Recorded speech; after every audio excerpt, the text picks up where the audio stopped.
Donc, ce soir, on va parler d'hébergement de site web et plus concrètement comment héberger son site web personnel. Avant de commencer, j'aimerais faire peut-être, alors, on va peut-être pas pouvoir faire un tour de table complet parce qu'on est assez nombreux, ça prendrait trop de temps. Mais déjà, je voudrais savoir qui a déjà un site web actuellement qui est en ligne. Il faut que ce soit un blog personnel, un site pour vos études, projets professionnels, quelques-uns, d'accord. Est-ce qu'il y a des gens qui ont un projet de site web? Ça tombe bien. Ça- du coup, rapidement, est-ce que c'est un projet plutôt personnel? Est-ce qu'il y a des gens qui veulent faire un blog, par exemple, ce type de projet? D'accord. C'est plutôt un projet d'études pour d'autres? Non. D'accord. Pour les autres, c'est quoi? Visée professionnelle ou Moi, c'est plutôt un site web commercial. commerciale? D'accord. Pour les autres, vous avez des exemples Professionnel. professionnels? D'accord. Le professionnel et aussi c'est en ligne. D'accord, c'est Oui. bon. Effectivement. Il n'y a pas d'association dans le tas? Non, d'accord. C'est pas pour vous. Quand il doit, c'est qu'on fait aussi des formations spécifiquement pour les associations. Donc, c'était ok. Par contre, juste une Oui. question, le PowerPoint que vous allez diffuser là, est-ce que ce sera possible de nous faire parvenir après ou Oui, pas? alors j'allais y venir. Donc, vous avez remarqué que j'ai lancé un enregistrement. Ouais. Donc, vous aurez l'enregistrement de ce qui s'affiche à l'écran plus le son qui sera mis en ligne sur notre site. D'accord. Tout simplement, on a ici une rubrique vidéo où vous avez des vidéos d'une partie de nos formations passées que vous pouvez consulter. Et on a également une rubrique diapositives où on met les diapositives de toutes les formations accessibles. Vous pouvez les consulter en ligne ou les télécharger. Voilà. En plus de ça, si vous étiez inscrit, on vous enverra un mail pour vous envoyer les liens et éventuellement s'il y a des ressources dont on parle pendant la formation, on les ajoutera aussi avec les diapositives.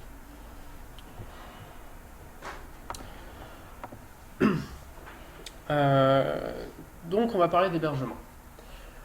Est-ce que y en a parmi vous déjà qui savent ce que c'est un hébergeur web? Est-ce que c'est un mot qui vous parle? Quelqu'un peut me donner une petite définition très simple de ce qu'est un hébergeur? Personne? Bon. C'est pas grave, on est là pour apprendre.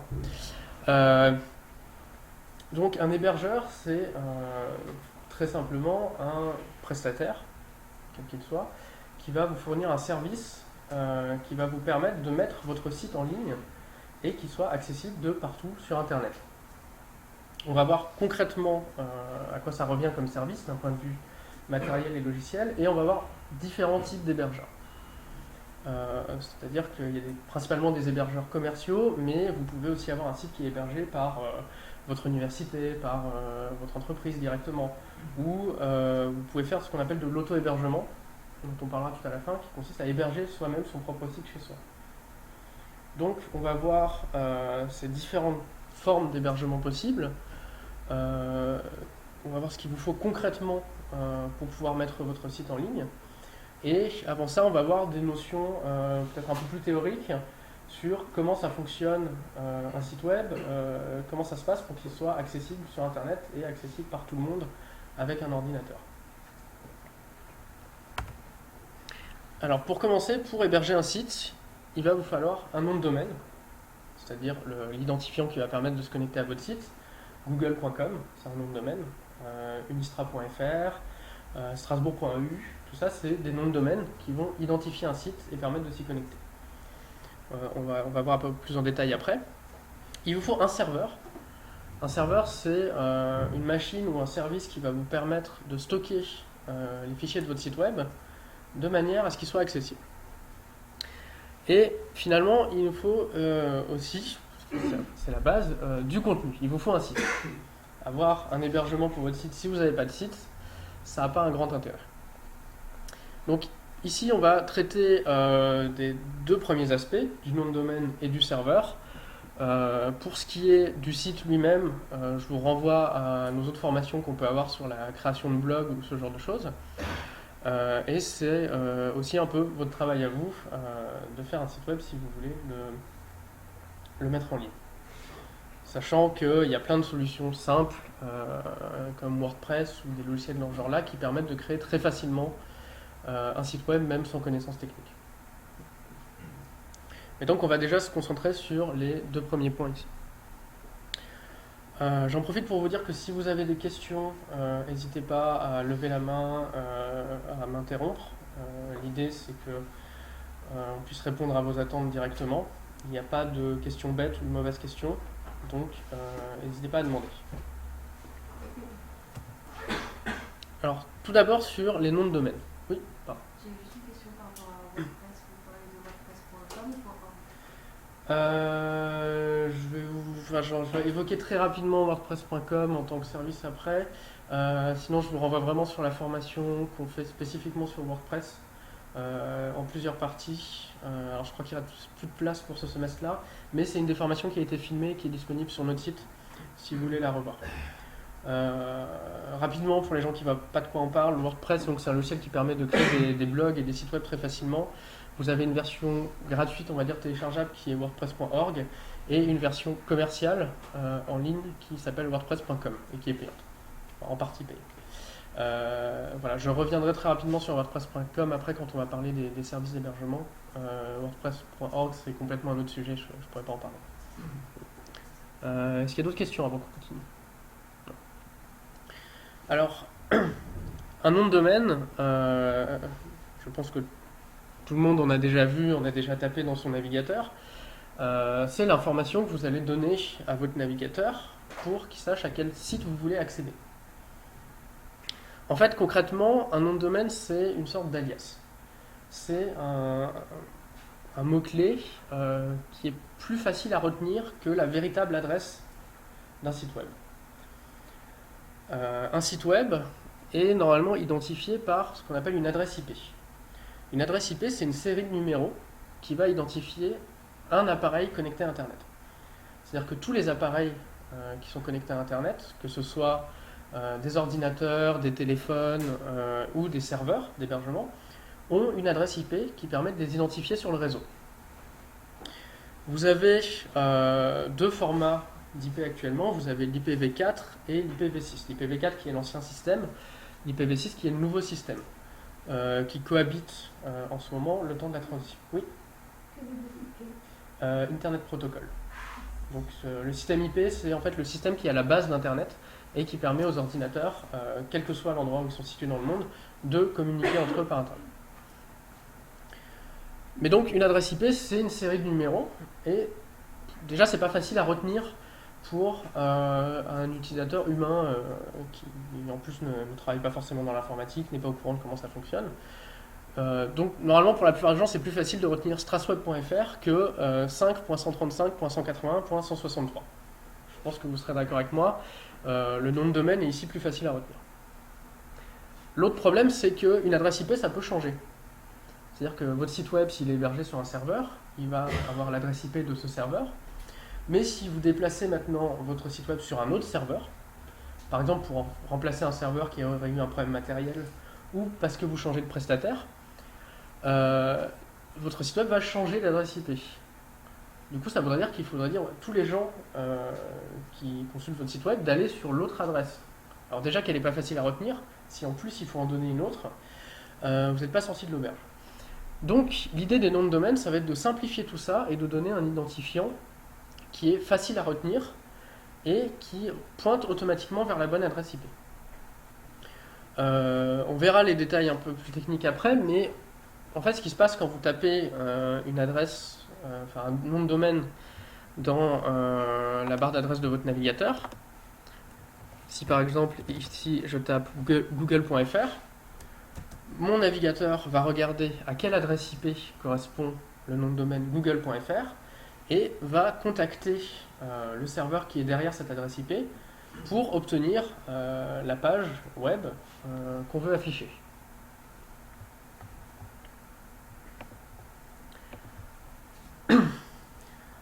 Dans la notion de domaine, il y a également des sous-domaines.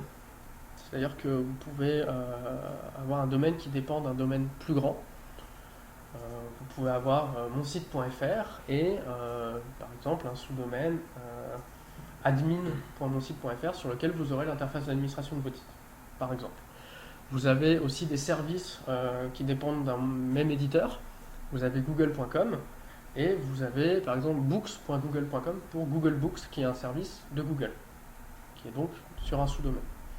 Ça permet d'indiquer à l'utilisateur facilement que tel ou tel site fait partie d'un ensemble plus grand qui appartient au site principal. On pourrait tout à fait faire des sites avec des domaines différents, par exemple google-books.com, ça serait aussi compréhensible par l'utilisateur, mais ça n'indiquerait pas directement la relation hiérarchique qu'il peut y avoir entre sous-domaine et domaine principal. L'autre chose à prendre en compte, c'est, comme on va le voir, un domaine, ça coûte de l'argent. Ça coûte pas très cher, mais ça coûte un peu d'argent. Si on multiplie les domaines pour tous les services, pour une entreprise qui a beaucoup de services en ligne, ça fait un investissement qui peut devenir vite assez considérable. Surtout pour une PME qui n'aurait pas que ça à faire que d'investir de l'argent là-dedans. Un sous-domaine, par contre, ça va généralement pas vous être facturé en plus. Vous allez pouvoir en faire autant que vous voulez. Ça vous permet de payer un domaine principal et ensuite d'héberger vos services sur des sous-domaines. Oui. Est-ce que l'extension.com est synonyme de sous-domaine? C'est-à-dire? Vous avez l'extension.fr et l'extension.com. Oui, alors je vais vous parler des extensions après. Le système est le même, quelle que soit l'extension du nom de domaine, donc les lettres que vous avez à la fin après le dernier point. Sur tous les types d'extensions, vous pouvez avoir des sous-domaines. Il n'y a pas de limitation. Vous pouvez même avoir des sous-sous-domaines. Donc vous pouvez avoir un sous-domaine d'un sous-domaine. Donc par exemple ici test1.test2.exemple.com. Et vous pouvez même encore aller plus loin, avoir des sous-sous-sous-sous-domaines. En fait, il n'y a pas de limite. Le système est conçu de manière à ce qu'il n'y a pas de limite au niveau hiérarchique de sous-domaine. Donc vous pouvez avoir des sous-sous-sous-domaines sur 6, 7 niveaux, ça peut marcher techniquement. Après, dans la pratique, on va se contenter de 1, 2, voire 3 niveaux, pas plus, parce que ça devient un peu compliqué à gérer, ça devient compliqué pour les utilisateurs à retenir, donc c'est pas forcément idéal. Mais le système n'est pas limité.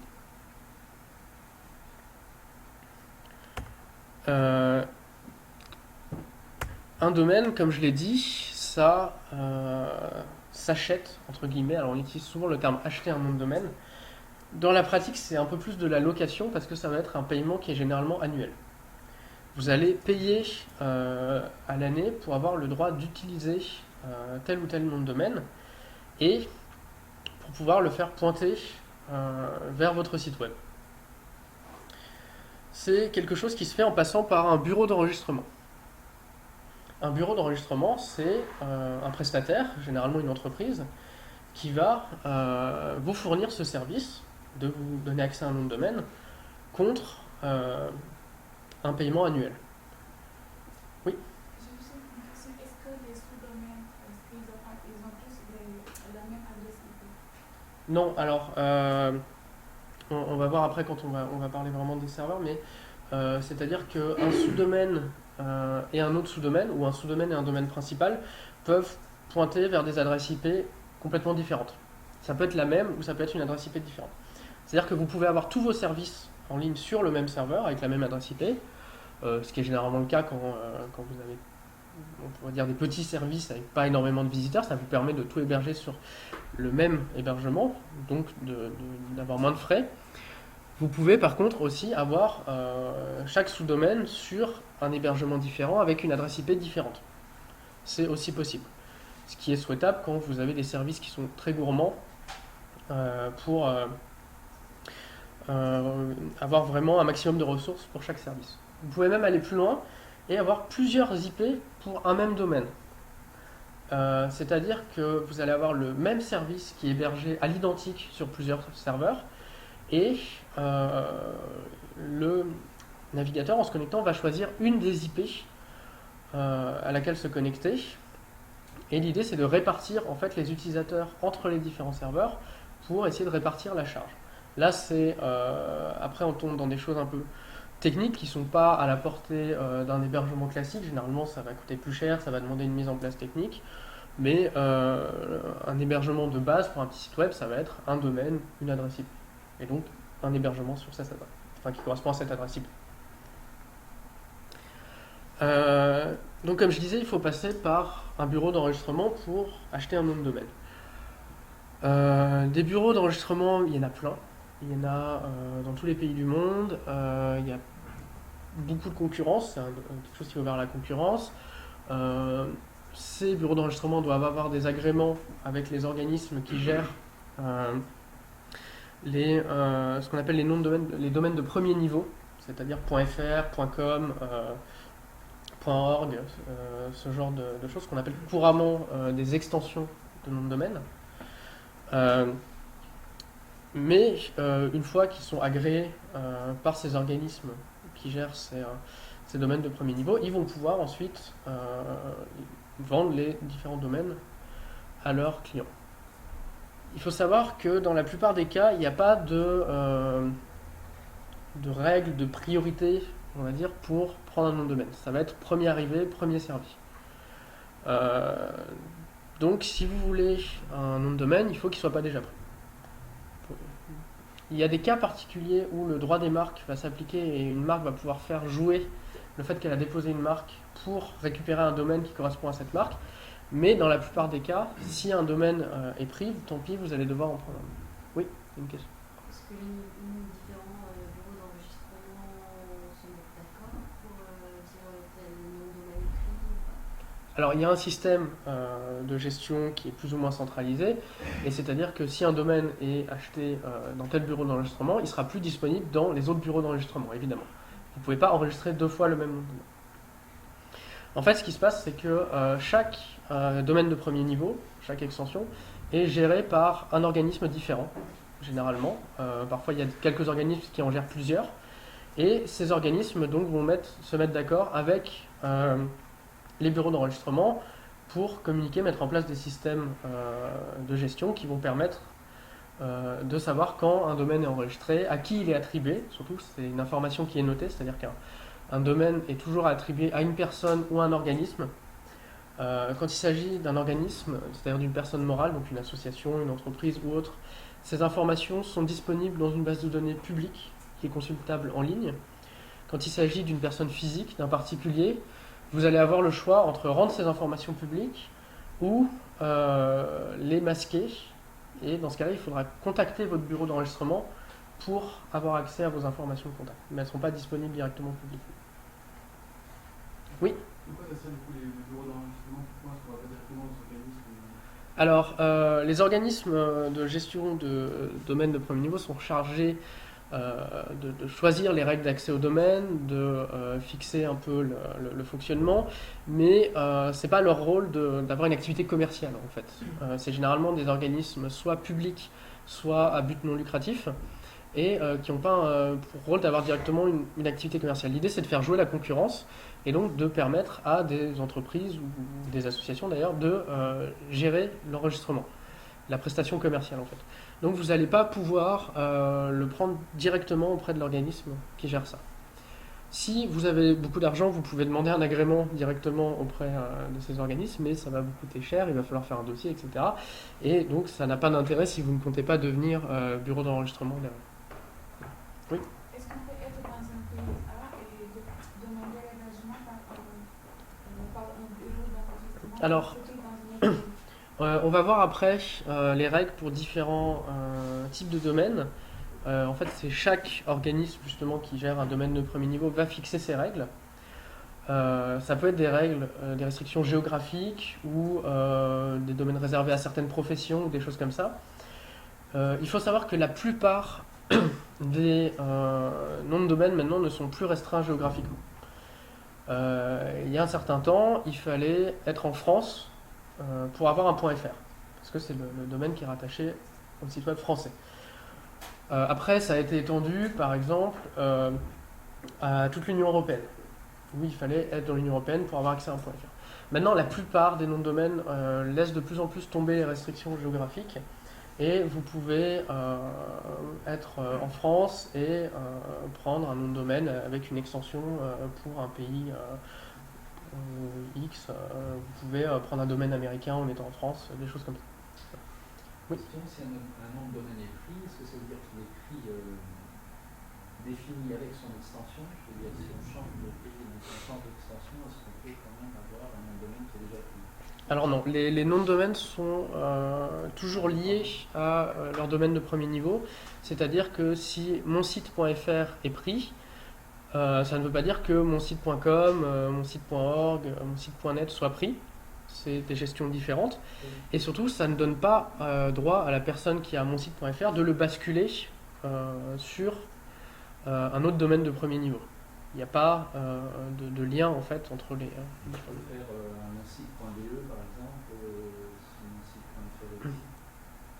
Oui, vous pouvez tout à fait en prendre un. Il n'y a pas de droit accordé. C'est pas parce que vous avez monsite.fr que vous pouvez réserver automatiquement monsite.de si quelqu'un l'a déjà pris en fait. C'est pas lié. C'est pour ça qu'il y a des entreprises qui généralement vont prendre un maximum de domaines pour être sûr qu'il n'y ait pas des personnes qui viennent les prendre et un peu grignoter sur leur notoriété. Google par exemple a énormément de noms de domaine. Vous avez à peu près toutes les extensions en google. Quelque chose. Et également les fautes de frappe courantes Google avec 3 O ou des choses comme ça au cas où les gens se trompent en le tapant. À ce moment-là, c'est peut-être plus judicieux de commencer directement avec un .com, non? Alors pas forcément, on va voir après les différents types de domaines de premier niveau. Le .com, c'est pas forcément le plus judicieux parce que c'est déjà très bouché, il y en a énormément, donc il y a beaucoup de choses qui sont plus disponibles. Et qu'il y a certains domaines qui ont d'autres avantages spécifiques, notamment par rapport au ciblage géographique d'un pays donné. Donc juste pour finir sur l'enregistrement, les tarifs ne sont pas fixés entre les différents bureaux d'enregistrement. Vous allez avoir des tarifs différents. Généralement, ça va tourner autour de 10-15 euros pour la plupart des domaines. Vous avez certains domaines de premier niveau qui sont beaucoup plus chers. On verra après. D'autres, quelquefois, qui sont moins chers. Vous avez aussi très souvent des promotions, donc ça vaut le coup de comparer entre les différents hébergeurs. Vous avez souvent des domaines qui sont soldés à 5 euros la première année, un peu plus cher après. Mais de toute façon, c'est a priori pas l'investissement principal quand on veut héberger un site web. 15 euros par an, c'est pas un investissement énorme. Ça reste accessible à la plupart des personnes et ça permet justement aussi une démocratisation, donc que même un particulier puisse avoir accès à un nom de domaine. Donc on va voir rapidement. Alors je peux pas vous faire la liste de tous les domaines de premier niveau qui existent. Il y en a des centaines. Vous trouvez la liste complète, par exemple sur Wikipédia, si ça vous intéresse, en cherchant domaine de premier niveau. Dans la pratique, c'est beaucoup les mêmes qui sont utilisés, en fait. Vous avez énormément de sites en .com, .net, .org, ou avec des extensions géographiques. .fr en France, .de en Allemagne, etc. On peut globalement les... Oui. Ça veut dire le point exact, donc il y a une limitation géographique. Alors je vais y venir sur les domaines géographiques. On peut globalement classer les domaines en trois grandes catégories qui sont un peu arbitraires. Vous avez les domaines génériques, c'est-à-dire qui ne sont pas restreints à un pays ou une profession particulière. Vous avez le .com qui normalement à la base est fait pour les organismes commerciaux, donc les entreprises. Qui au final est utilisé pour à peu près tout type d'usage, même pas commercial, donc c'est vraiment devenu un domaine qui est générique. Et vous n'avez aucune restriction sur l'usage du .com, vous pouvez prendre un .com pour n'importe quel site. En très générique aussi, vous avez le .net, qui est censé héberger tout ce qui a un rapport avec Internet, vaguement. Pareil, dans la pratique, c'est un domaine qui est très générique, qui est utilisé pour tout type d'usage. Le .org, qui est pour les organismes à but non lucratif, donc les associations ou les fondations ou ce genre de choses. Dans la pratique, c'est aussi utilisé très largement. Vous avez le .pro, qui est récent, qui n'est pas énormément utilisé, qui est réservé là par contre aux professionnels agréés. C'est-à-dire en France, il faut par exemple un numéro SIRET pour avoir un point pro. Mais par contre, au-delà, il n'y a pas de restriction sur un type de public particulier. Donc ça reste un domaine assez générique. Point édu pour tout ce qui touche à l'éducation, utilisé par les universités, les organismes d'éducation. Vous avez par exemple Harvard.edu pour l'université d'Harvard. Le point name qui a été conçu pour permettre aux particuliers de revendiquer leur propre nom. En fait, il y a pas mal de gens qui veulent un site à leur nom de famille ou prénom plus nom de famille et qui était déjà pris par un .com par exemple.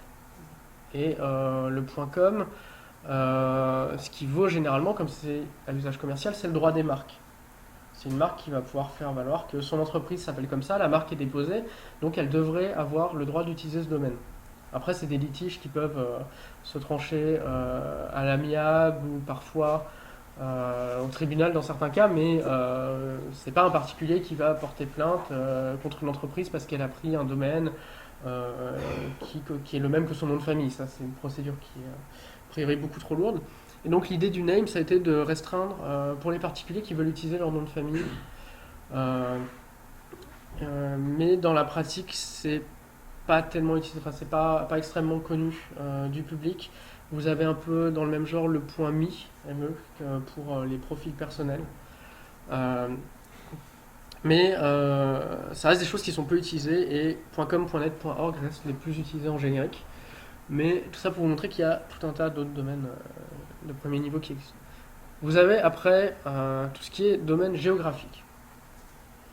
Alors là, comme j'ai dit, il y en a certains qui sont limités au niveau de l'enregistrement, d'autres qui sont ouverts.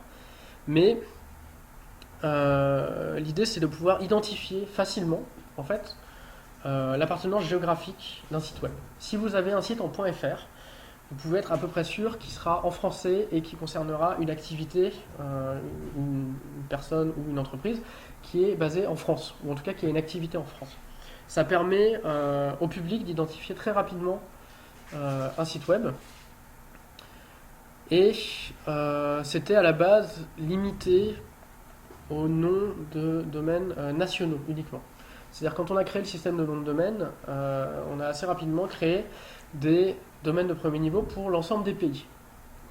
Et cette gestion a été déléguée à chaque fois à un organisme du pays concerné. Donc c'est un organisme français qui va gérer le .fr, un organisme britannique qui va gérer le .uk pour le Royaume-Uni. Vous avez normalement des domaines de premier niveau pour à peu près tous les pays du monde, en tout cas tous ceux qui sont reconnus par l'ONU, on va dire. Vous avez même le point, alors je ne sais plus quelle extension, mais il y en a un pour l'URSS encore, voilà, qui existe encore. Donc c'est assez large, mais ça a commencé à devenir insuffisant, en fait. Parce qu'il y a énormément de sites web de nos jours, et il y a des choses qui devenaient complètement bouchées. La plupart des .fr de 4-5 lettres sont pris, en tout cas pour des mots qui ont du sens, et les gens étaient obligés d'avoir des domaines de plus en plus longs pour essayer de trouver quelque chose qui n'était pas pris. Ce qui s'est passé, c'est que récemment, il a été autorisé de créer des domaines géographiques plus locaux, que ce soit pour des régions, également des villes. Voilà, vous avez le point Paris, par exemple, ou pour des régions, donc point Alsace qui est en train d'être mis en place, ou point BZH pour la Bretagne.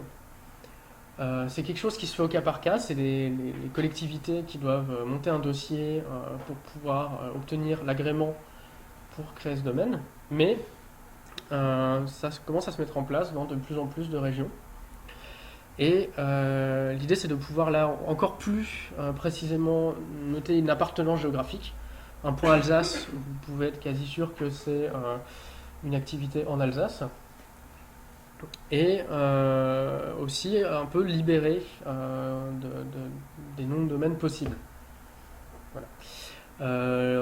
Donc si vous voulez un truc très générique, type menuisier.alsace, des choses qui sont prises depuis très longtemps sur les autres extensions, c'est le moment. Sachant que là, pour le coup, contrairement aux domaines plus anciens qui ne sont pas restreints, pour les nouveaux domaines qui sont créés en ce moment, vous avez des règles en fait, d'ouverture avec les domaines qui seront d'abord ouverts aux entreprises qui ont une marque déposée, après aux organismes qui ont une activité dans la région concernée, et ainsi de suite, puis une ouverture à tout le monde, progressivement comme ça par étapes, avec un coût qui est aussi dégressif. Le point Alsace, si vous le prenez maintenant, vous allez payer 90 €. Si vous attendez quelques mois, vous allez payer 30 €. Mais ce que vous vouliez a peut-être été pris entre temps. Voilà. Outre ces nouveaux domaines géographiques locaux, il y a maintenant aussi la possibilité de créer des domaines pour des marques, enfin des domaines de premier niveau pour des marques. Donc Apple a décidé de faire le point Apple, par exemple, pour avoir son propre domaine de premier niveau. Et il y a de plus en plus de marques qui s'y mettent. Bon, ça coûte relativement cher, mais il y a un intérêt commercial pour les marques. Il y a des choses plus étranges. Vous avez aussi maintenant point vodka, point ninja, des choses un peu étranges comme ça. Mais donc voilà, on va avoir beaucoup plus en fait de types de domaines dans les années qui viennent. Sur les domaines géographiques, il y a un intérêt autre que l'identification, c'est qu'il y a un intérêt pour le référencement. En fait, les moteurs de recherche vont généralement considérer qu'un point .fr vise un public en France. Donc si vous êtes un internaute français, vous avez plus de chances de voir apparaître dans vos résultats de recherche un point .fr qu'un point .de par exemple. Il va prendre cette information pour le référencement. Vous avez également une troisième catégorie qui sont les domaines professionnels, qui sont assez peu utilisés dans la pratique, qui sont généralement assez chers. Vous avez point aéro par exemple pour l'industrie de l'aéronautique, les compagnies d'aviation, les choses comme ça. Il faut être une industrie, une entreprise de ce domaine-là. Et en plus, ça coûte très cher, c'est un des plus chers celui-là, je crois. Donc voilà, c'est pour un usage très spécifique. Point archi pour les architectes aussi. Et le seul qui est très utilisé dans les domaines professionnels, c'est le point XXX, qui est utilisé pour l'industrie pornographique. Et qui a un intérêt réel, c'est que les moteurs de recherche avec filtrage parental n'affichent jamais les sites en point XXX. Donc voilà. Et l'idée des domaines professionnels dans le futur, ça va être de pouvoir développer ce genre d'usage avec un filtrage quand on cherche un type de site spécifique. Mais pour l'instant, c'est assez peu utilisé. Vous avez l'AFNIC, qui est donc l'organisme qui gère le point .fr, qui met en ligne un annuaire des bureaux d'enregistrement où vous pouvez chercher tous les bureaux d'enregistrement qui font du point .fr. Vous pouvez chercher par nom, par pays, même par région, et avec quels services sont fournis en plus d'hébergement, etc. Vous avez largement le choix, je ne vais pas tous vous les lister, il y en a trop, il y en a beaucoup en France, il y en a plein aux États-Unis aussi, qui sont parfois moins chers même. Donc à vous de voir, à vous de comparer. À savoir que si vous prenez un hébergement pour votre site, vous avez très souvent des offres avec le nom de domaine compris avec. Souvent même le nom de domaine offert avec l'hébergement. Donc ça vaut le coup de prendre les deux auprès du même organisme, mais vous n'êtes pas du tout obligé. Vous pouvez avoir votre nom de domaine dans un bureau d'enregistrement et votre hébergement chez un hébergeur qui est un organisme différent, même si la plupart des hébergeurs font aussi bureau d'enregistrement. Avant qu'on passe à la suite, est-ce qu'il y a des questions par rapport au nom de domaine? Donc, pour héberger notre site web, il va nous falloir, outre le nom de domaine, un serveur. Alors, un serveur, ça c'est un terme qui désigne beaucoup de choses en informatique. Globalement, pour être plus précis, pour héberger un site web, il va vous falloir tout ça comme service. Je vous rassure, la plupart des offres d'hébergement vont vous fournir tous ces services, mais pour que vous ayez une idée de comment ça fonctionne, on va voir rapidement à quoi ça correspond, toutes les couches qu'il vous faut pour héberger un site. Il va vous falloir déjà un serveur physique, c'est-à-dire un serveur, ça va être une machine, un ordinateur, sur lequel les fichiers de votre site web, donc vos fichiers .html, vos fichiers .php si vous en avez, vos images, vos vidéos, etc., vont être stockés sur cet ordinateur et être accessibles. En fait, un serveur, c'est un ordinateur qui est allumé en permanence et qui est connecté à Internet.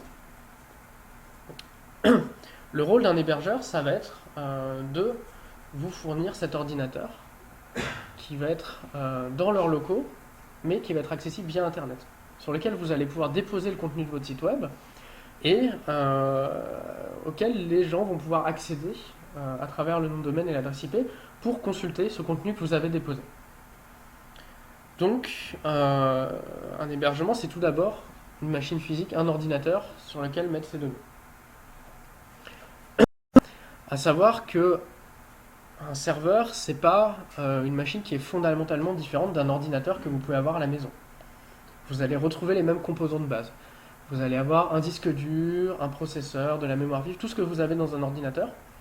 Simplement, un serveur, ça va être un ordinateur qui va être optimisé pour tourner en permanence, avec une consommation énergétique la plus faible possible, avec des ressources qui sont optimisées pour pouvoir délivrer du contenu sur Internet, et par exemple qui ne sont pas optimisées pour faire de l'affichage graphique, parce que vous n'allez pas faire tourner des applications comme Photoshop sur ce serveur, c'est pas le but de cet ordinateur, c'est vraiment un ordinateur avec un usage spécifique, optimisé pour cet usage. Oui. Du coup, quand on actualise les données en champ de dossier, on sera obligé de contacter quelqu'un à l'hébergeur. Alors, on va voir, ça dépend des offres d'hébergement, mais vous avez différents moyens d'accéder à votre serveur pour mettre des fichiers dessus. On va voir ces différentes méthodes, à savoir que ça dépend de l'offre d'hébergement, vous avez plusieurs façons, selon les types d'offres, d'accéder à votre contenu. Mais l'idée, c'est que votre hébergeur vous mette à disposition un accès à ce serveur, et qu'après, dans la plupart des cas, vous vous débrouillez pour mettre du contenu dessus et faire vivre votre site web. Le rôle de l'hébergeur est un rôle technique, il s'assure que ça fonctionne, que ce soit accessible, et après c'est à vous d'en faire quelque chose. Et qui ne tombe pas en panne. Et que ça ne tombe pas en panne, effectivement. Si y a une panne, c'est la responsabilité de l'hébergeur, sauf dans certaines offres d'hébergement spécialisées où là vous avez un grand contrôle sur le serveur, et là, si vous avez des accès, on va dire, très avancés, et que vous cassez quelque chose, c'est votre faute. Mais dans les offres grand public, ça va être la responsabilité de l'hébergeur de faire en sorte que ça fonctionne. Sur ce serveur, vous allez avoir un système d'exploitation. Un système d'exploitation, c'est le système qui va faire tourner votre ordinateur. Le plus utilisé, c'est Windows, c'est le système qui fait tourner la plupart des ordinateurs. Vous avez également macOS pour les gens qui ont des ordinateurs Apple. Et donc c'est l'interface qui va permettre de lancer des applications, de gérer le contenu du disque dur, etc.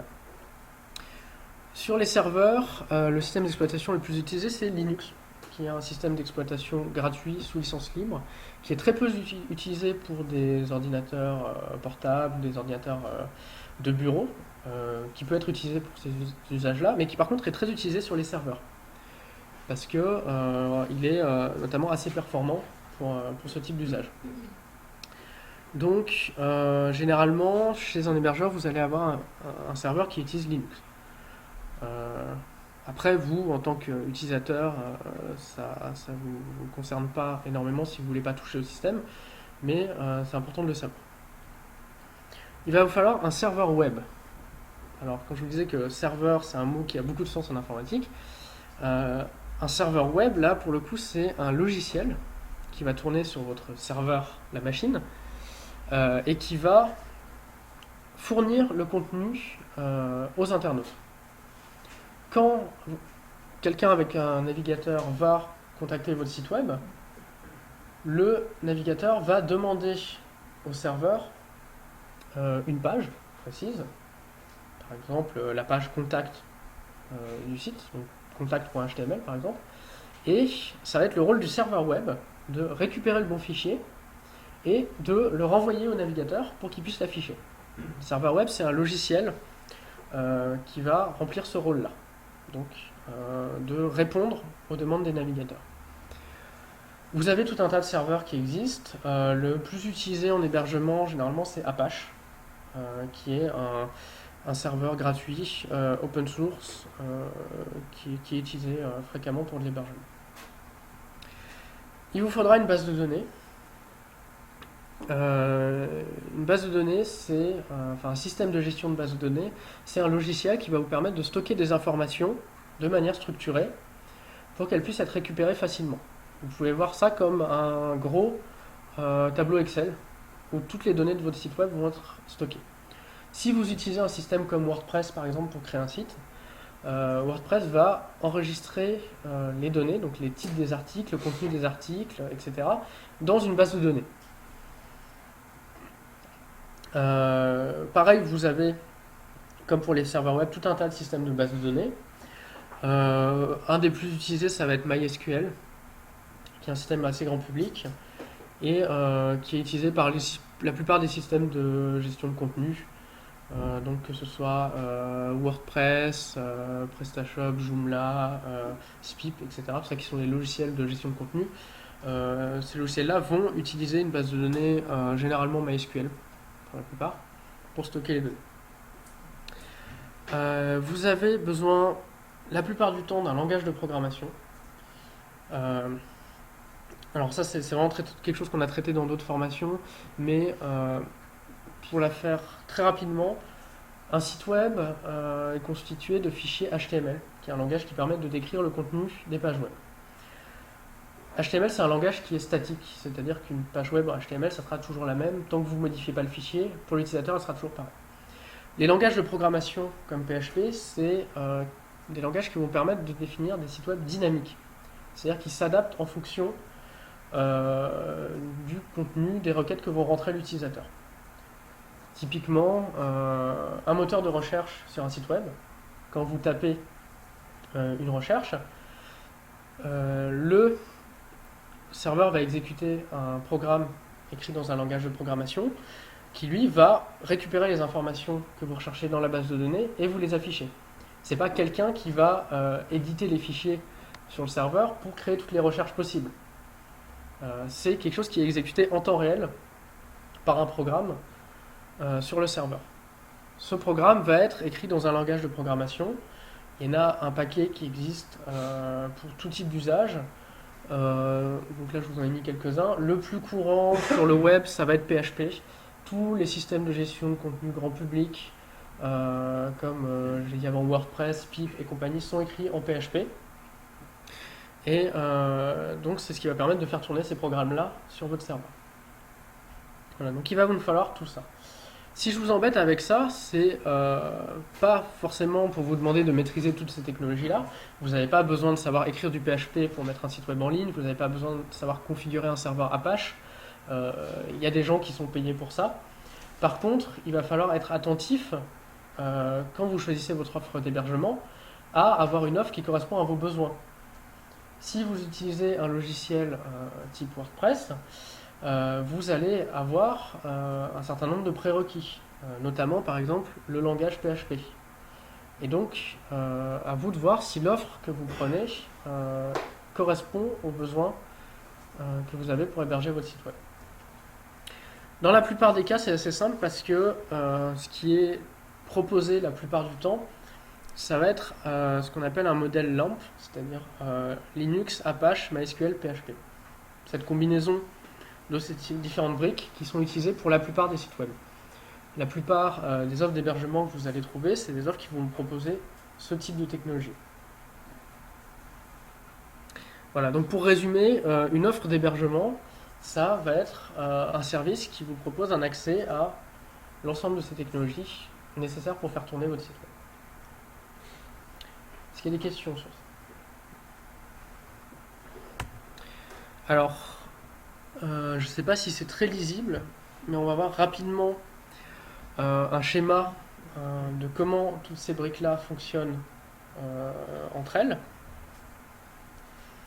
L'idée, c'est que les internautes vont utiliser un navigateur, alors ici Firefox, mais ça peut être un autre, pour contacter votre serveur. Donc le navigateur va envoyer ce qu'on appelle une requête au serveur en disant « Bonjour, je voudrais consulter le site strasweb.fr et la page formation.php ». Et donc, le serveur web, ici Apache, va regarder si il a cette ressource sur son disque dur. Si c'est une ressource statique, par exemple une image, il va la renvoyer directement au navigateur. Si mon navigateur demande l'image toto.jpg, le serveur va regarder s'il l'a et la renvoyer au navigateur. S'il ne l'a pas, il va renvoyer une erreur. Donc généralement une page d'erreur disant la ressource que vous demandez n'est pas disponible. Si par contre ce qu'on demande est une page dynamique qui est générée à l'aide d'un programme, donc généralement quand vous avez sur des sites des noms de fichiers en .php, le serveur va exécuter un programme dans ce langage, le programme que vous avez demandé. Ce programme va récupérer des informations dans une base de données, donc par exemple le contenu de l'article que vous avez demandé, et il va renvoyer cette information au serveur web qui va la mettre en forme et qui va la renvoyer au navigateur pour qu'il l'affiche. Quand vous consultez une page web sur la plupart des sites, c'est ces opérations-là qui sont effectuées. Alors heureusement c'est très rapide, c'est généralement des délais qui sont inférieurs à la seconde, qui vont vous donner l'impression que ça peut être quasi instantané de faire ça, mais il y a un travail derrière qui est fait sur le serveur à chaque fois que vous consultez une page web. Alors, pour revenir sur le serveur physique qui va vous permettre de faire tourner toutes ces choses-là, c'est, comme je l'ai dit, un ordinateur qui est situé chez votre hébergeur. À savoir que les hébergeurs sont généralement situés dans ce qu'on appelle des centres de données, on utilise généralement le terme en anglais data center, qui sont des bâtiments remplis d'armoires, qui sont elles-mêmes remplies d'ordinateurs, qui sont connectés en permanence, comme vous l'avez sur la photo là. Vous en avez dans la plupart des grandes villes, vous en avez 2 différents à Strasbourg par exemple, et quand vous allez louer un hébergement, vous allez louer un accès à un ordinateur dans ce centre de données. Et donc le rôle de l'hébergeur, ça va être de faire en sorte que cet ordinateur soit connecté, fonctionne, tombe pas en panne, etc. Même si un data center c'est assez grand, par exemple vous avez à Strasbourg le data center Vauban qui est dans l'ancien entrepôt Vauban, vers le port du Rhin si je ne me trompe pas, qui est déjà très grand. Mais si vous pensez au nombre de Strasbourgeois ou d'entreprises strasbourgeoises qui ont un site web, vous allez vite vous rendre compte que c'est impossible qu'il y ait un ordinateur par site web. C'est pas le cas dans la pratique. C'est que en fait vous allez pouvoir soit louer un accès à un ordinateur dédié pour votre site web, soit, ce qui est moins cher en fait, louer une partie d'un ordinateur. Et il va y avoir plusieurs sites web hébergés sur le même ordinateur. On va voir après les différentes offres d'hébergement qui existent, mais il faut savoir que c'est possible dans la pratique d'héberger plusieurs sites web sur le même serveur.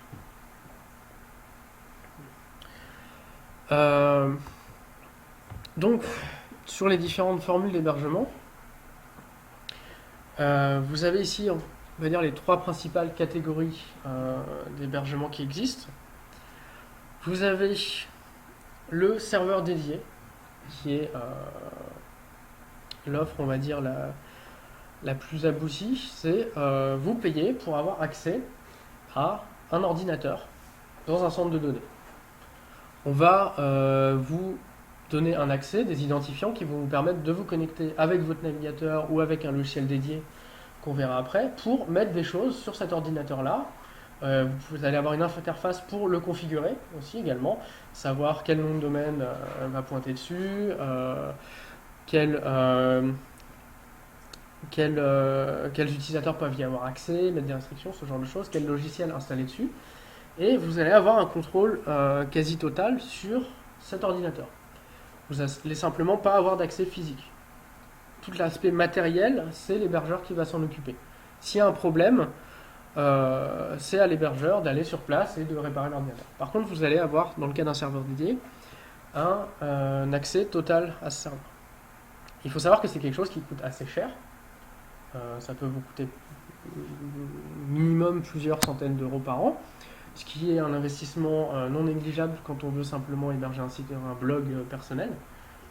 Et donc, les hébergeurs vont proposer des offres moins chères, ce qu'on appelle l'hébergement mutualisé. L'idée de l'hébergement mutualisé, c'est que on va mettre sur un même serveur tout un tas de sites web, plusieurs dizaines de sites web sur le même serveur, en partant du principe que chaque site web va utiliser assez peu de ressources, peu d'espace disque, peu de mémoire et peu de bande passante. La plupart des sites web ne sont pas extrêmement visités. Vous n'avez pas besoin de pouvoir accueillir plusieurs milliers d'utilisateurs sur votre site en même temps, a priori, si c'est pour un site web personnel. Donc ce type d'offre peut convenir. L'idée, c'est que vous allez avoir un espace restreint sur ce site. Par exemple, je ne sais pas, 10 Go, 50 Go de mémoire sur un disque dur, qui va correspondre à un dossier, et vous allez avoir accès uniquement à ce dossier-là. Vous ne pourrez pas voir ce qu'il y a d'autre sur le serveur. Et donc vous allez pouvoir mettre dans ce dossier des fichiers, des pages web, etc. pour qu'elles soient disponibles. Par contre, vous n'allez pas avoir un accès complet au système du serveur, puisque comme il y a plusieurs sites hébergés dessus, si tout le monde peut s'amuser à configurer le serveur, à changer les réglages, à désinstaller des choses, c'est pas gérable. Les gens se marcheraient dessus. Donc vous avez un accès restreint, notamment par le système FTP qu'on va voir après, qui va simplement vous permettre de déposer des fichiers sur le serveur et de faire un minimum de réglages concernant votre site. Mais c'est un système qui est peu coûteux. Vous avez des offres maintenant à 2 € par mois, TTC, donc c'est vraiment pas grand chose. Et vous allez avoir quelque chose qui suffit pour la plupart des sites web. Même un site web de petite entreprise, s'il n'est pas énormément consulté, ça peut largement suffire comme offre. Sachant que vous avez la possibilité après de passer sur une offre plus grande. Il va être possible de vous étendre par exemple l'espace disque que vous avez disponible en payant votre prestataire, en passant à une formule supérieure. Dans le cas d'un serveur dédié, si vous voulez plus d'espace disque, il faut soit changer le disque du serveur, soit changer de serveur, ce qui est un peu plus lourd. Après, vous avez quand même un certain nombre d'usages, notamment pour les entreprises, où on a besoin d'avoir la main sur le serveur pour pouvoir installer des logiciels spécifiques, faire une configuration particulière du serveur. Et un hébergement mutualisé ne va plus suffire. Mais un serveur dédié serait aussi trop coûteux, trop d'investissement. Et donc on a maintenant des offres VPS, c'est-à-dire pour Virtual Private Server, donc serveur privé virtuel, qui vont être un compromis entre l'hébergement mutualisé et le serveur dédié. Une offre VPS, ça va être une machine qui est partagée avec d'autres utilisateurs, donc comme un hébergement mutualisé, mais sauf que chaque utilisateur va avoir un système d'exploitation à lui, en fait, qui est un système dit virtualisé, dans le sens où ça va pas être le vrai système de la machine, ça va être un système restreint, en fait, qui va exister uniquement dans une partie de la machine.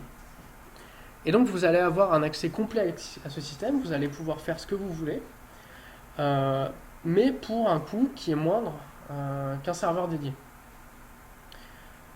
L'intérêt aussi d'un VPS, c'est que c'est flexible. Ce système étant virtuel, ce qui ne correspond pas à une limite physique de la machine, vous allez pouvoir l'étendre, rajouter de la mémoire, rajouter de l'espace disque, et vous avez maintenant des offres entièrement flexibles, dans le sens où si vous avez une montée en charge de votre trafic, vous avez beaucoup d'utilisateurs qui viennent sur le site, vous allez avoir des systèmes où le VPS va s'adapter automatiquement à la charge qui subit de la part des visiteurs.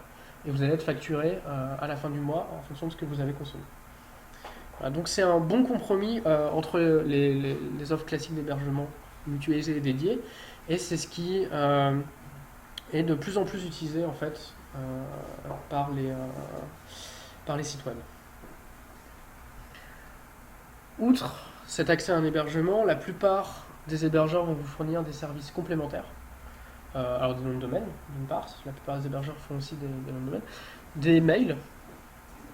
La plupart des hébergeurs vont vous proposer d'avoir des adresses mail @votre-nom-de-domaine.fr, des mails personnalisés comme ça, soit avec des boîtes mail que vous pouvez accéder sur votre serveur, soit avec des redirections vers une adresse ailleurs, chez Gmail, Hotmail, etc.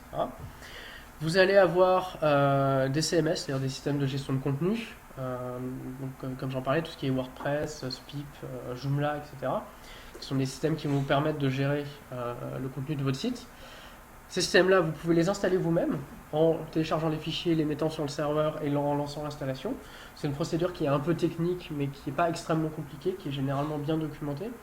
Mais vous allez aussi avoir des hébergeurs qui vont vous proposer un système de gestion de contenu préinstallé sur votre site web. Vous n'aurez rien à faire, on va vous livrer votre site clé en main avec votre WordPress installé et le compte administrateur créé, vous n'avez plus qu'à écrire du contenu. Voilà, ça, c'est des choses qui se font de plus en plus. Est-ce que vous avez des questions par rapport à ces différentes offres d'hébergement? Vous avez un autre cas un peu à part qui commence à être de plus en plus utilisé, c'est ce qu'on appelle le SaaS, le Software as a Service, ou en français le logiciel en tant que service. L'idée, contrairement à un hébergement classique, ça va être de ne pas louer un accès à un serveur, mais de louer un accès à un logiciel uniquement. Une offre très connue dans ce domaine, c'est WordPress.com, qui va vous permettre de louer un accès au système de contenu, de gestion de contenu WordPress. C'est-à-dire vous allez avoir un site qui fonctionne avec WordPress, où vous allez avoir accès à l'interface d'administration de WordPress, vous allez pouvoir ajouter des articles, des pages, etc. Mais si votre site, vous décidez d'en faire autre chose, de le passer sur un autre système de gestion de contenu, ou d'écrire vous-même des fichiers HTML pour les mettre sur votre site, vous n'allez pas pouvoir. Vous allez payer uniquement pour WordPress. Alors, c'est beaucoup plus restreint, on peut faire beaucoup moins de choses. Par contre, c'est généralement beaucoup moins cher. WordPress.com, vous avez des offres gratuites pour avoir un site, alors en .wordpress.com, gratuitement. Après, attention, parce que c'est généralement assez limité. Vous n'allez pas pouvoir installer tous les modules que vous voudriez. Vous voulez rajouter une galerie photo sur votre site, par exemple. Vous n'avez pas de module galerie photo qui est proposé dans votre offre.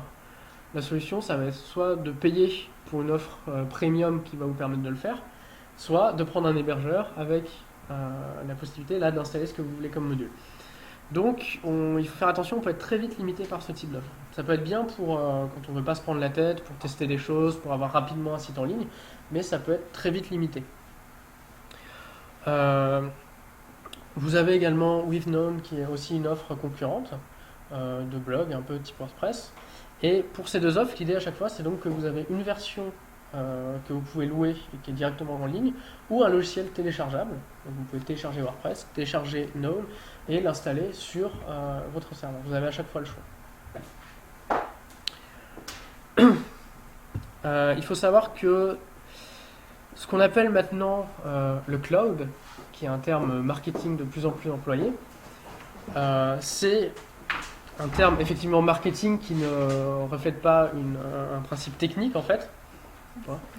Et une offre cloud, ça va généralement être soit un SaaS, soit un VPS. Généralement, quand on parle de cloud, on parle de ce type de service-là. Là, je vous ai parlé des SaaS en tant que système de publication de contenu, mais outre WordPress et autres, vous avez des SaaS pour tous les domaines et vous en utilisez a priori tous les jours. Sans les appeler comme ça parce que c'est un terme qui est assez récent en fait, mais par exemple Gmail, le système de gestion de mail de Google, c'est un SaaS, c'est un système où vous allez vous inscrire pour avoir accès uniquement à un logiciel de gestion de mail. C'est-à-dire que Google va vous mettre à disposition une partie de son serveur pour que vous puissiez stocker vos mails, vos images, etc. Donc il y a effectivement une réalité d'hébergement physique derrière, mais vous en préoccupez pas, ce que vous payez, ou enfin pas forcément payant, mais ce pourquoi vous inscrivez, c'est un accès à un logiciel de gestion de mail. Point. Voilà. La plupart des services en ligne maintenant vont fonctionner sur ce modèle, et c'est même économiquement un modèle qui prend de l'importance auprès des entreprises, parce qu'il n'y a évidemment aucune gestion technique à faire.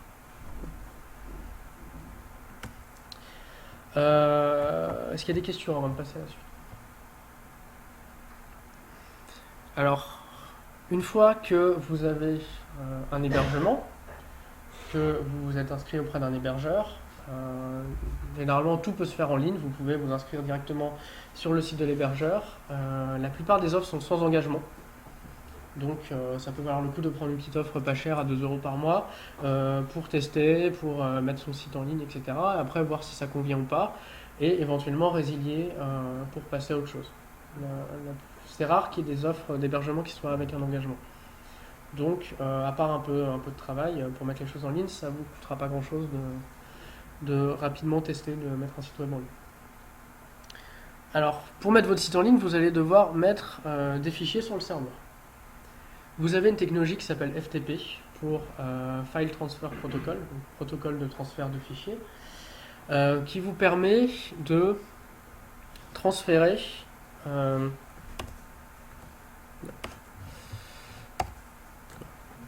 de transférer des fichiers sur un serveur. FTP, c'est une technologie qui est standardisée et vous allez avoir plusieurs logiciels qui vous permettent de le faire. Là, vous avez une image de FileZilla, qui est un des logiciels les plus utilisés pour ça. Vous en avez un autre qui s'appelle CyberDuck, qui est pas mal utilisé aussi. Oui. Comme vous avez dit justement, le plus utilisé. FileZilla, donc FILEZI2LA. Voilà. Vous en avez un tas, vous cherchez logiciel transfert FTP, vous en trouvez plein. L'idée, elle est toute simple, c'est que vous allez vous connecter en rentrant les informations que vous a fourni votre hébergeur, donc le nom de domaine, l'utilisateur, le mot de passe, et vous allez être connecté au serveur et vous allez avoir d'un côté, donc ici à gauche, vos fichiers en local sur votre ordinateur, et à droite les fichiers qui sont sur le serveur. Pour transférer les choses, vous allez simplement glisser un fichier d'une partie vers l'autre. Vous voulez mettre un fichier sur le serveur, vous le prenez sur votre ordinateur, vous le glissez sur le serveur, et il est envoyé sur le serveur. A l'inverse, vous voulez télécharger un fichier, vous le glissez dans votre source. C'est relativement facile d'utilisation, et ça vous permet, comme ça, de facilement mettre des fichiers en ligne. Alors, FTP, c'est un système qui est un peu ancien. Maintenant, vous avez SFTP, qui est un autre système de transfert de fichiers, qui fonctionne quasiment pareil d'un point de vue utilisateur, mais qui est beaucoup plus sécurisé. Il faut savoir qu'en FTP, toutes les informations que vous transférez sont envoyées en clair. Elles ne sont pas chiffrées avant d'être envoyées. Donc, si vous êtes sur un réseau Wi-Fi public ou quelque chose comme ça, on peut voir ce que vous transférez comme fichier. SFTP, c'est un système qui fonctionne quasiment pareil, mais qui lui est sécurisé. Les informations sont protégées avant l'envoi, donc on ne va pas pouvoir voir ce que... Voilà. La plupart des hébergeurs sérieux maintenant vont vous fournir des identifiants FTP et SFTP. Donc si vous avez la possibilité, je vous recommande d'utiliser SFTP. Si vous ne voulez pas installer de logiciel dédié pour faire ces transferts-là, vous avez un certain nombre d'hébergeurs qui vont vous fournir une interface web pour gérer les fichiers. Vous allez avoir une page web où vous pouvez voir ce qu'il y a sur votre serveur et vous pouvez déjà déplacer des fichiers à la souris et en glisser depuis votre ordinateur pour les envoyer. C'est parfois plus simple d'utilisation, mais c'est beaucoup moins performant. Si vous avez beaucoup de fichiers ou des fichiers lourds à envoyer, vous avez tout intérêt à utiliser un logiciel dédié comme FileZilla pour envoyer les fichiers. Vous parlez de quel type de fichier par exemple? Alors ça va être tout ce que vous pouvez trouver sur le site web, alors des fichiers HTML, si vous le citez en écrit directement HTML, les fichiers de vos systèmes de gestion de contenu. Pour installer WordPress, vous allez télécharger WordPress et envoyer les fichiers de WordPress sur le serveur, donc ensuite ils puissent s'exécuter sur le serveur. Vous allez avoir des images. Si vous voulez mettre des images en ligne, vous avez généralement la possibilité dans votre système de gestion de contenu d'envoyer des images directement via une médiathèque ou des choses comme ça, mais vous pouvez aussi les transférer avec ce type de système. Des vidéos, pour le cas des vidéos en plus, pour des fichiers lourds, c'est vraiment un système qui est performant. Et tout simplement, si vous avez des fichiers que vous voulez mettre à disposition de personnes, vous pouvez les mettre comme ça sur le serveur et envoyer le lien aux personnes à qui vous voulez fournir les fichiers. Vous pouvez organiser des dossiers, des sous-dossiers, comme sur votre ordinateur, sur le serveur, pour organiser vos fichiers.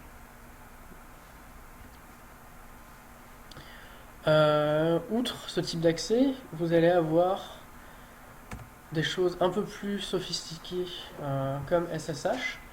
Alors là, on n'est plus dans un usage grand public, mais c'est si vous avez un serveur dédié ou un VPS, vous pouvez avoir besoin de le configurer.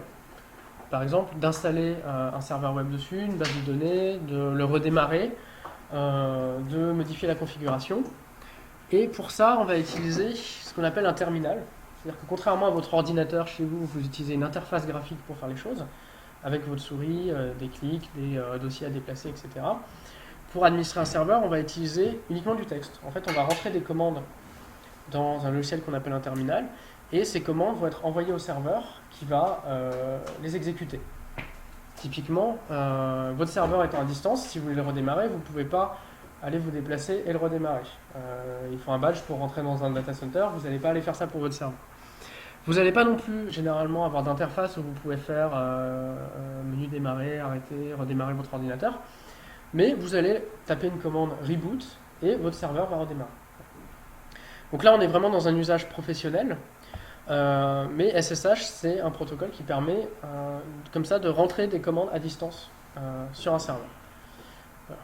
Donc, pour un usage en entreprise, c'est généralement ce qui va être utilisé pour administrer un serveur. Mais il faut évidemment des connaissances techniques pour pouvoir faire ce type de manipulation.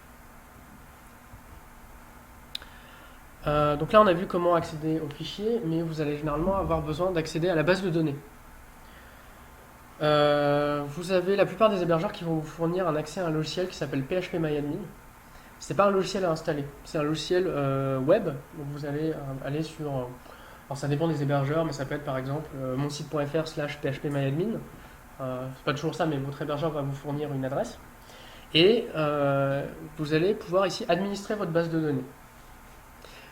Vous avez en fait une interface comme ça, alors qu'il y a énormément d'options, mais qui au final n'est pas si compliqué à utiliser que ça, parce que vous avez la liste des bases de données qui sont sur votre serveur. Vous pouvez avoir une base de données blog dans laquelle il y a votre blog, une base de données forum dans laquelle il y a votre forum. Pour chaque base de données, vous allez avoir des tables, ce qu'on appelle des tables en fait, qui sont des regroupements d'informations. Par exemple, sur un site, vous allez avoir une table utilisateur, une table article, une table page, etc. Et pour chaque table, vous allez voir le contenu de cette table. Ça se présente en fait sous forme de tableau, comme un tableur Excel ou autre, où vous avez des lignes et des colonnes et une information par ligne. L'idée, c'est pas forcément que vous alliez vous-même vous amuser à éditer la base de données à la main. Vous allez généralement avoir un système de gestion de contenu pour ça. Mais ça peut être utile de savoir qu'on peut utiliser ça, d'une part pour éventuellement effacer une base de données, si vous voulez réinstaller votre site ou votre blog de zéro, vous pouvez avoir besoin d'effacer la base de données, ou à l'inverse pour faire des sauvegardes. En fait, PHPMyAdmin, c'est un logiciel qui vous permet d'exporter des données.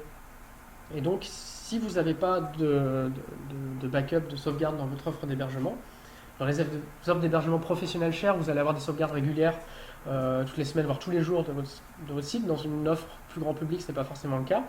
Vous pouvez, à partir du moment où vous avez accès à une interface comme ça, exporter les données de votre base de données et éventuellement les réimporter soit sur le même serveur, soit sur un autre serveur si vous voulez déménager votre site. Oui. On peut pas faire aussi les sauvegardes via FTP. Alors via FTP, vous allez pouvoir sauvegarder les fichiers, mais vous allez généralement pas avoir accès à la base de données, en fait, parce que la base de données n'est pas stockée au même endroit que le reste de vos fichiers sur le serveur. Oui. J'ai un peu de mal à saisir la différence entre la gestion des fichiers et la gestion de la base de données. Alors, les fichiers, ça va vraiment être les fichiers comme sur votre ordinateur qui vont contenir des images. Dans le cas d'un site web, ça peut être des feuilles de style qui vont définir le style du site, etc. La base de données, ça va vraiment contenir le contenu de votre site web. En fait, si je vous prends un exemple,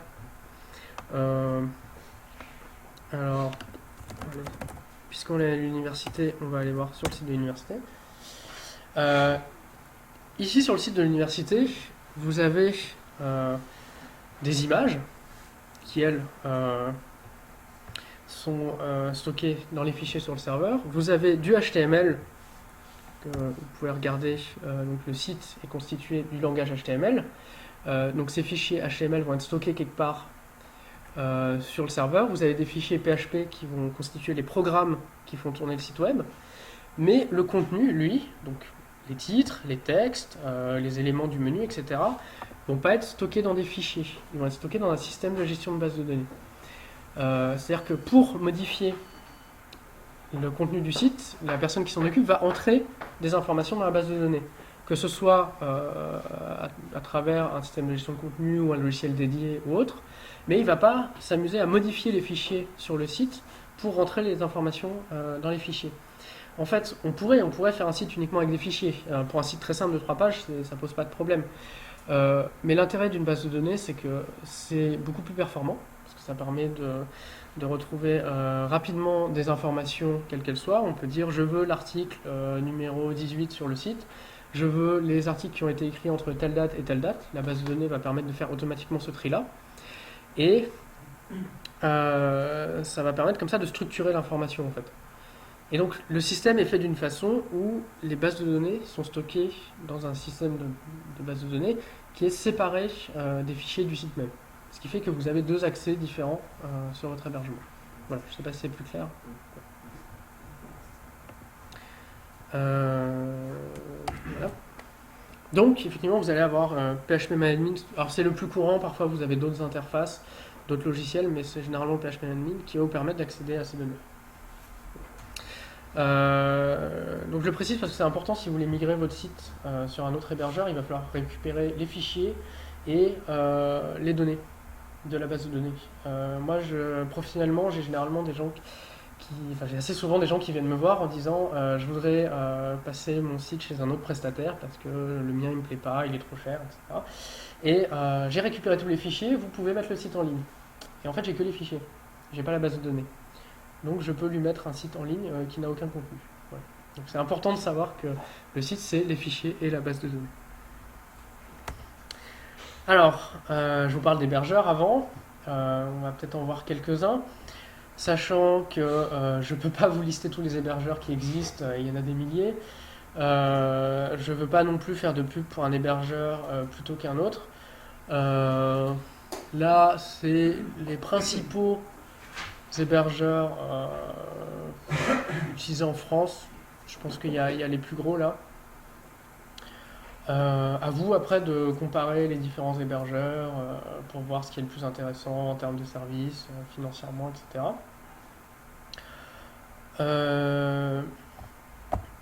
Vous avez énormément d'avis sur internet sur les différents hébergeurs. Si vous cherchez avis OVH, avis one-on-one sur Google, vous allez avoir pas mal de forums qui en discutent.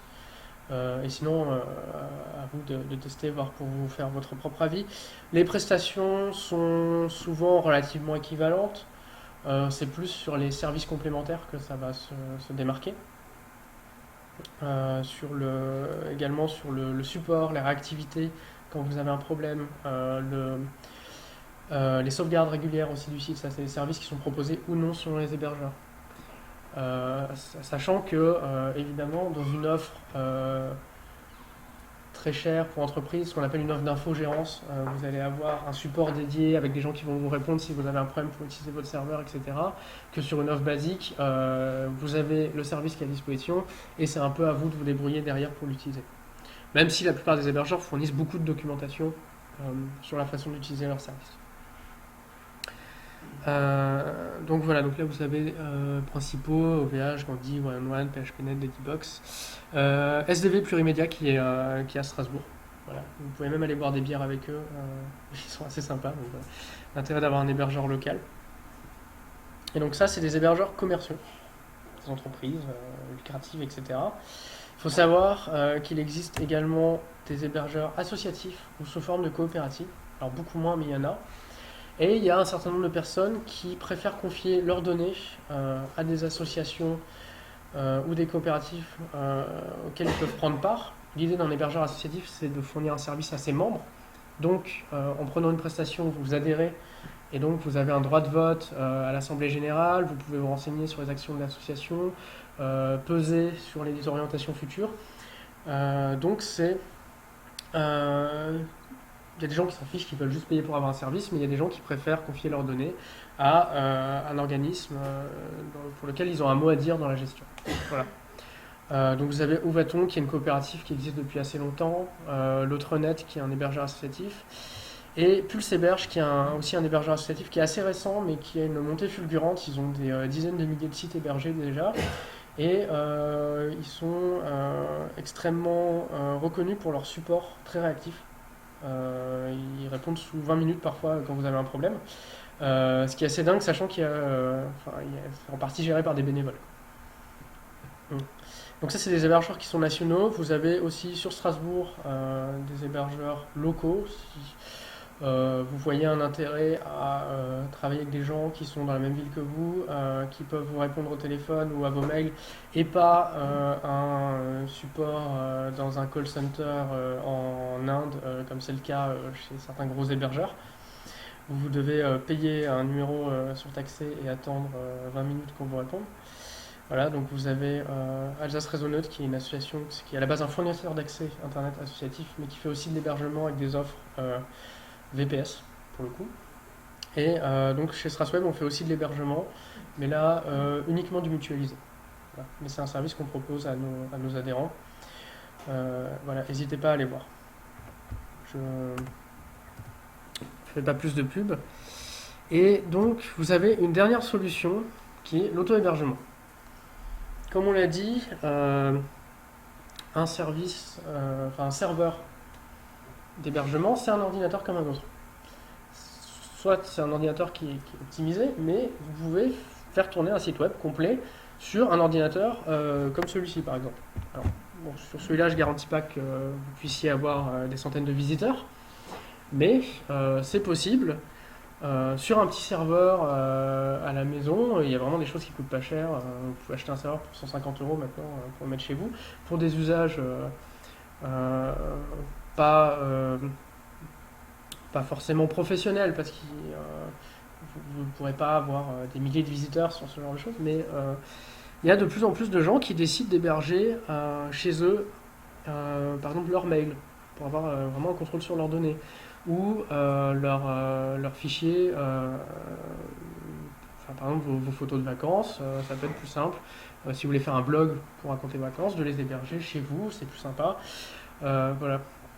Il faut évidemment quelques connaissances techniques, mais pas beaucoup plus que pour utiliser un hébergeur commercial. Il faut évidemment un ordinateur qui est allumé en permanence, parce que si vous éteignez votre ordinateur, le site est plus accessible, ce qui est un peu dommage. L'idée d'un site web, c'est qu'il soit accessible en permanence. Et une bonne connexion internet, forcément, pour pouvoir supporter la bande passante des gens qui viennent visiter votre site. Voilà, je ne m'étale pas plus dessus parce que on a un atelier spécifiquement sur ce sujet pour les gens que ça intéresse. Le 1er avril 2015, il reste de la place si je ne me trompe pas, donc vous pouvez vous inscrire sur strasweb.fr. On a fait un peu le tour du sujet, il nous reste un peu moins d'une demi-heure avant de finir, donc on va en profiter pour ceux qui auraient des questions, ou s'il y a des gens qui ont un projet précis de site et qui aimeraient des questions, des conseils par rapport à ça, on peut voir ensemble pour vous répondre. Donc déjà, est-ce qu'il y a des gens qui ont des questions sur ce qu'on a dit ? Ok. Donc, il y avait pas mal de gens qui avaient un projet de site web. On peut peut-être revenir un peu dessus. Est-ce qu'il y a des gens qui avaient déjà une idée avant de venir d'un hébergeur, une liste d'hébergeurs à contacter pour héberger leur site, qui avaient déjà regardé un peu? Donc, on vous a dit chouette, il y a une formation, je n'ai pas à me renseigner, je vais pouvoir voir ça directement. Donc je ne sais pas pour les gens qui avaient un... Oui, une question? Oui. Vous avez également un cours pour faire du HTML, pour apprendre? Pour apprendre le HTML, on a une formation à venir à la médiathèque Malraux. Je ne sais pas s'il reste de la place, il faudra voir.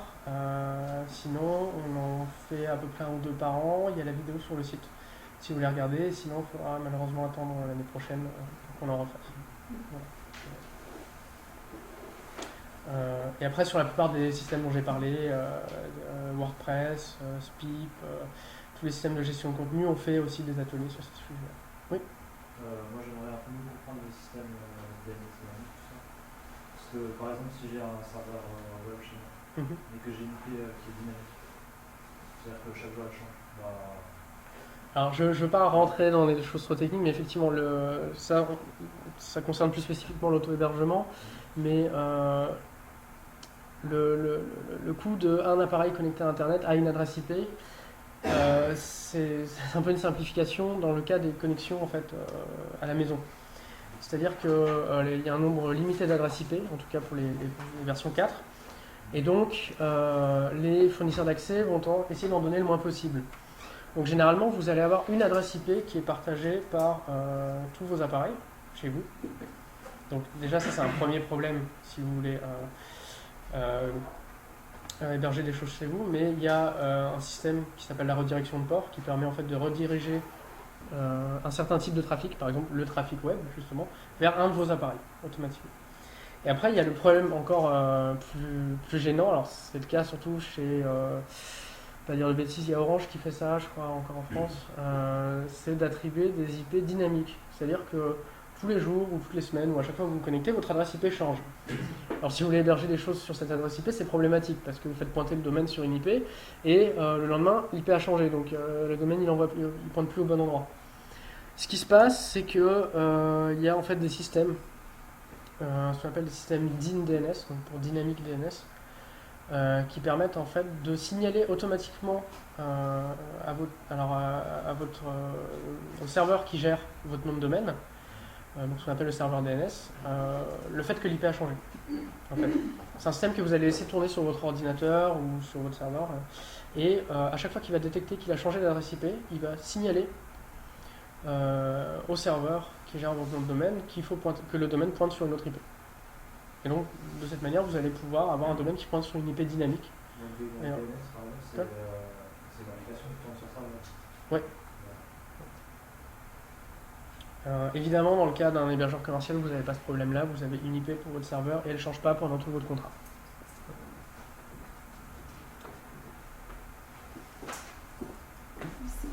Au revoir.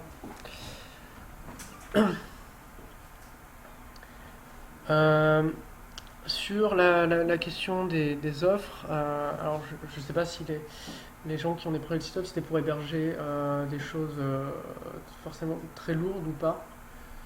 Il faut savoir que les gens ont tendance à surévaluer l'espace disque qu'il faut pour un site web. C'est-à-dire sur un ordinateur personnel, on a besoin maintenant, le jour, de plusieurs centaines de gigas, parce qu'on a des vidéos, on a des films, on a les photos de vacances des 10 dernières années, on a beaucoup de choses. Sur un site web, à moins de faire de la vidéo, sur votre site, de mettre beaucoup de vidéos, vous allez généralement pas avoir besoin d'énormément de place. Parce que vous allez faire en sorte de ne pas mettre vos photos dans une trop grande taille, de toute façon, pour les afficher sur le site. Donc elles ne vont pas être trop lourdes. Tout ce qui est texte, base de données, etc., ça ne prend pas beaucoup de place. Et donc les offres commencent assez bas, en fait. Des offres qui commencent même à 1 giga, même encore moins des fois, 500 mégas. Et les gens ont tendance à surdimensionner leur offre, à prendre des choses en se disant j'aurais besoin de plein de place, et ils utilisent 1% de la place sur leur serveur. Donc faire attention à ces choses-là. Ce qu'il y a à prendre en compte aussi, c'est la bande passante. Même si sur la plupart des offres maintenant c'est illimité. C'est-à-dire que vous n'allez pas avoir de limitation de la bande passante consommée dans le mois.